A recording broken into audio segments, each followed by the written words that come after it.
आज Doubtnut app download करें। Doubtnut पर अपने सभी गणित, रसायन विज्ञान, भौतिक विज्ञान और जीव विज्ञान के डाउट्स का करो सफाया। बस प्रश्न की फोटो खींचो, एक ही प्रश्न को क्रॉप करो और तुरंत वीडियो सोल्यूशन पाओ। अभी डाउनलोड करें। हेलो स्टूडेंट, यहाँ पे क्वेश्चन दिया हुआ है प्रोटीन के संदर्भ में निम्नलिखित को परिभाषित कीजिए। ठीक है, पहला दिया हुआ है पेप्टाइड बंध, दूसरा है प्राथमिक संरचना और तीसरा दिया हुआ है विकृतीकरण। ठीक है, तो देखते हैं। तो हमारा पहला इसमें क्या दिया है, पेप्टाइड बंध। ठीक, तो पेप्टाइड बंध क्या है, देखते हैं इस क्वेश्चन को हम। पेप्टाइड बंध, ठीक है, तो पेप्टाइड बंध जो होते हैं वो रासायनिक रूप से पेप्टाइड आबंध।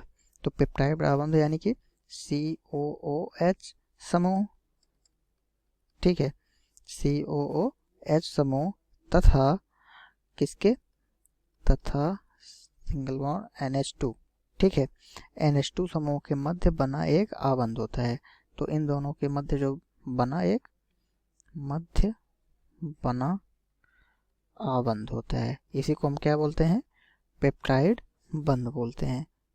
ठीक है, और दो एक जैसे अथवा भिन्न एमिनो अम्लों के अणुओं के मध्य अपक्रिया एक अणु के अमीनो समूह तथा दूसरे अणु के कार्बोक्सिलिक समूह के मध्य संयोग से होती है, जिसके फलस्वरूप हमें क्या प्राप्त होता है, एक जल का अणु मुक्त होता है तथा पेप्टाइड आबंध जो होते हैं वह CONH बनाते हैं।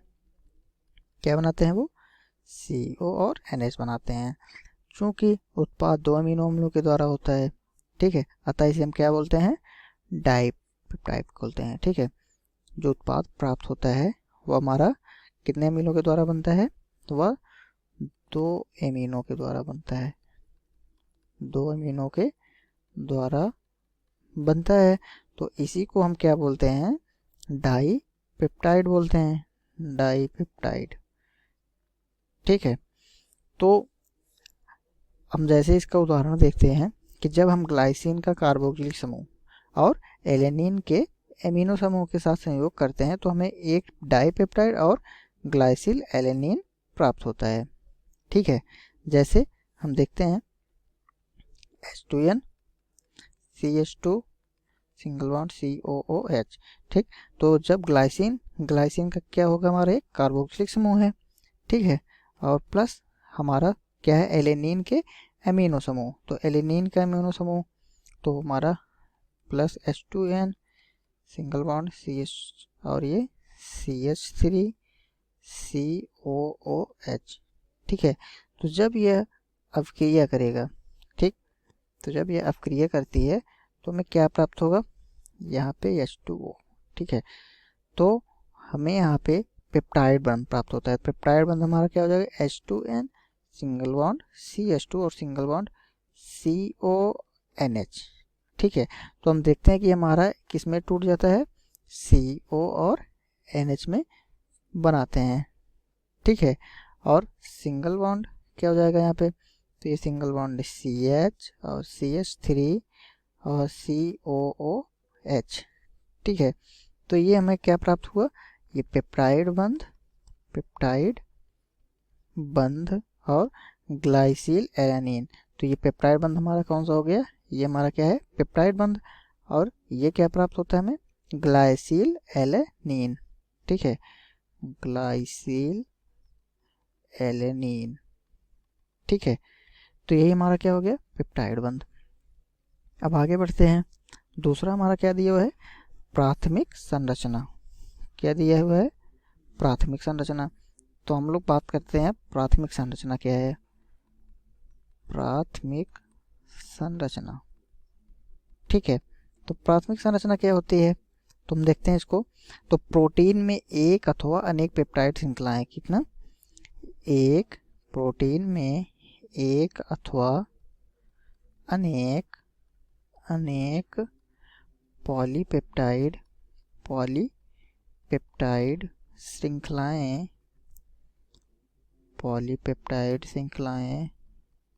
क्या करती हैं, उपस्थित होती हैं। ठीक है, तो प्रोटीन में जहाँ पे प्राथमिक संरचना जो होती है इसकी, तो प्रोटीन में एक अथवा अनेक पॉलीपेप्टाइड श्रृंखलाएं उपस्थित होती हैं और किसी प्रोटीन के प्रत्येक पॉलीपेप्टाइड में अमीनो अम्ल एक विशिष्ट क्रम में संयुक्त होता है। ठीक है, जैसे कि हम देखेंगे किसी प्रोटीन के जो प्रत्येक पॉलीपेप्टाइड में जो अमीनो अम्ल होता है वो एक विशिष्ट क्रम में संयुक्त होता है, और अमीनो अम्ल का यह विशिष्ट क्रम जो होता है वह प्रोटीन की प्राथमिक संरचना बनाता है। ठीक है, तो अमीनो अम्ल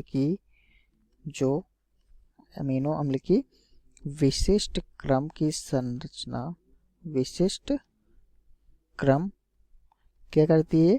प्रोटीन्स की प्राथमिक संरचना बनाती है। प्रोटीन की प्राथमिक संरचना बनाती है। ठीक है, प्रोटीन की प्राथमिक संरचना बनाती है। फिर हम क्या देखते हैं कि अर्थात हम ये भी कह सकते हैं कि प्राथमिक संरचना में किसी भी प्रकार का परिवर्तन, अर्थात अमीनो अम्लों के क्रम में परिवर्तन से भिन्न प्रोटीन उत्पन्न होती हैं। ठीक है, तो यही हमारी क्या है? प्राथमिक संरचना है। अब हम तीसरा हमारा दिया हुआ है, तीसरा हमारा है विकृतीकरण। अब विकृतीकरण क्या होता है इस पे हम देखते हैं इसको। विकृतीकरण, इसको हम डीनेचुरेशन भी बोलते हैं। ठीक है, आइए हम देखते हैं। तो जैविक निकाय, किसमें? जैविक निकाय में पाई जाने वाली विशेष त्रिविम संरचना तथा जैविक सक्रियता वाली प्रोटीन प्राकृतिक प्रोटीन कहलाती है। ठीक है, किसमें? जैविक निकाय। तो हम देखते हैं कि विकृतीकरण में क्या होता है? जैविक निकाय, ठीक क्या? जैविक निकाय में पाई जाने वाली विशेष त्रिविम संख्या, ठीक है, विशेष त्रिविम संरचना तथा जैविक सक्रियता वाली प्रोटीन में क्या प्राप्त कर, इसे क्या कहते हैं? प्राकृतिक प्रोटीन कहलाती है। ठीक है, तो यही हमारी प्राकृतिक प्रोटीन कहलाती है। अर्थात हम ये कह सकते हैं कि जब प्राकृतिक प्रोटीन में भौतिक परिवर्तन, जैसे ताप में परिवर्तन तथा रासायनिक परिवर्तन, जैसे मान लीजिए, जैसे क्या हो गया? पीएच में परिवर्तन आदि। ठीक है, तो इन सब में जो परिवर्तन होते हैं, ठीक है, तो हाइड्रोजन आबंधों में अस्त व्यस्तता उत्पन्न हो जाती है। ठीक है, जब इनमें परिवर्तन होते हैं, किसमें? हमारे प्राकृतिक प्रोटीन में जब भौतिक परिवर्तन, जैसे कि ताप में परिवर्तन अथवा रासायनिक परिवर्तन करते हैं, और जैसे पीएच में परिवर्तन होता है, तो हाइड्रोजन आबंधों में अस्त व्यस्तता उत्पन्न हो जाती है, और जिसके कारण गोलिका जो होती हैं वो खुल जाती हैं तथा हेलिक्स अकुंडलित हो जाती है, और यह प्रोटीन अपनी जैविक सक्रियता खो देती है। प्रोटीन अपनी क्या करती है? जैविक सक्रियता को खो देगी। ठीक है, और इसे प्रोटीन का विकृतीकरण कहते हैं। इसी को हम क्या कहते हैं? प्रोटीन का विकृतीकरण कहते हैं। और विकृतीकरण के दौरान हमारा मतलब कि द्वितीयक तथा तृतीयक संरचनाएं, ठीक है, क्या हो जाएंगी? ये नष्ट हो जाती हैं, संरचनाएं नष्ट हो जाती हैं।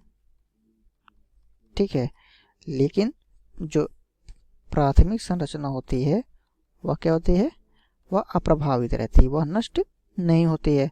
और उबालने पर अंडे की सफेदी का स्कंदन विषय की विकृतीकरण या, ठीक है, जैसे कि इसका हम समान उदाहरण देखते हैं कि जब अंडे को हम उबालते हैं, ठीक है, तो अंडे उबालने पर उसकी जो सफेदी का स्कंदन होता है वो विकृतीकरण का एक उदाहरण है। ठीक, और जैसे दही का जो जमना होता है, जो दूध में उपस्थित बैक्टीरिया द्वारा लैक्टिक अम्ल उत्पन्न होने के कारण होता है ये। ठीक, तो यही हमारा आंसर हुआ। Thank you. कक्षा 6 से 12वीं से लेकर नीट, IIT, JEE वो एडवांस के लेवल तक 1 करोड़ से ज्यादा छात्रों का भरोसा। आज ही डाउनलोड करें डाउटनेट ऐप या व्हाट्सएप करें अपने सारे डाउट्स 8400 400 400 पर।